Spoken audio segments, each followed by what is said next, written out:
আসসালামু আলাইকুম। স্বাগতম আরএক্স বাংলাতে। আজ আমরা কথা বলবো স্কাবেক্স 5% ক্রিম সম্পর্কে। অনেকেই শরীরে তীব্র চুলকানি, বিশেষ করে রাতে বেশি চুলকানি, আঙ্গুলের ফাঁকে ছোট ছোট দানা বা ফুসকুড়ি নিয়ে ভোগেন।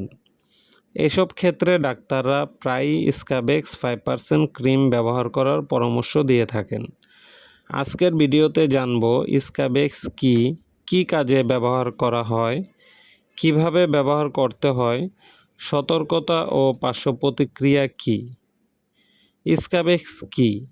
স্কাবেক্স 5% ক্রিম এর মূল উপাদান হল পারমেথ্রিন 5%। এটি একটি অ্যান্টিপ্যারাসাইটিক ওষুধ যা মূলত স্কাবিস বা খুসপাসরা রোগের জীবাণুকে মেরে ফেলে। খুসপাসরা একটি সংক্রামক রোগ যা খুব সহজেই একজন থেকে আরেকজনের মধ্যে ছড়িয়ে যেতে পারে। কী কী লক্ষণে স্কাবেক্স ব্যবহার করা হয়?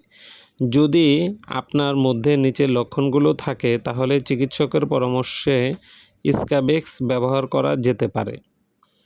রাতে চুলকানি বেড়ে যাওয়া, আঙ্গুলের ফাঁকে চুলকানি, কবজি, কোমর, বগল বা যৌনাঙ্গের আশেপাশে চুলকানি, ছোট ছোট দানা বা ফুসকুড়ি, পরিবারের একাধিক সদস্যের একই ধরনের চুলকানি, এগুলো খুসপাসরার সাধারণ লক্ষণ হতে পারে।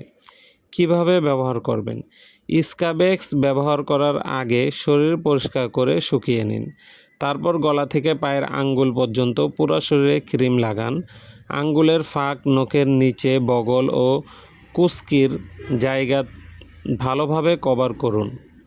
সাধারণত 8 থেকে 12 ঘন্টা ক্রিম শরীরে রেখে দিতে হয়। রাতে লাগিয়ে সকালে গোসল করে ধুয়ে ফেলতে পারেন।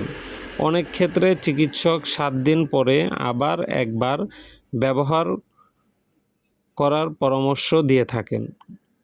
গুরুত্বপূর্ণ, পরিবারের অন্য সদস্যদেরও একসাথে চিকিৎসা প্রয়োজন হতে পারে। ব্যবহারের সময় যেসব ভুল করবেন না। অনেকে শুধু চুলকানির জায়গায় ক্রিম লাগান, এটি ভুল, কারণ খুসপাসরার জীবাণু শরীরের বিভিন্ন স্থান থেকে হতে পারে। এছাড়া চোখে লাগাবেন না, মুখে লাগাবেন না, নির্দেশনার আগে ধুয়ে ফেলবেন না। অন্যের সাথে কাপড় বা তোয়ালে শেয়ার করবেন না। পার্শ্ব প্রতিক্রিয়া, স্কাবেক্স ব্যবহারের পর কিছু ক্ষেত্রে দেখা যেতে পারে হালকা জ্বালাপোড়া, লালচে ভাব, চুলকানি, সাময়িকভাবে বেড়ে যাওয়া ত্বকের শুষ্কতা, তবে এসব সাধারণ অল্প সময়ের জন্য হয়ে থাকে। ভিডিওটি দেখার জন্য সবাইকে অসংখ্য ধন্যবাদ।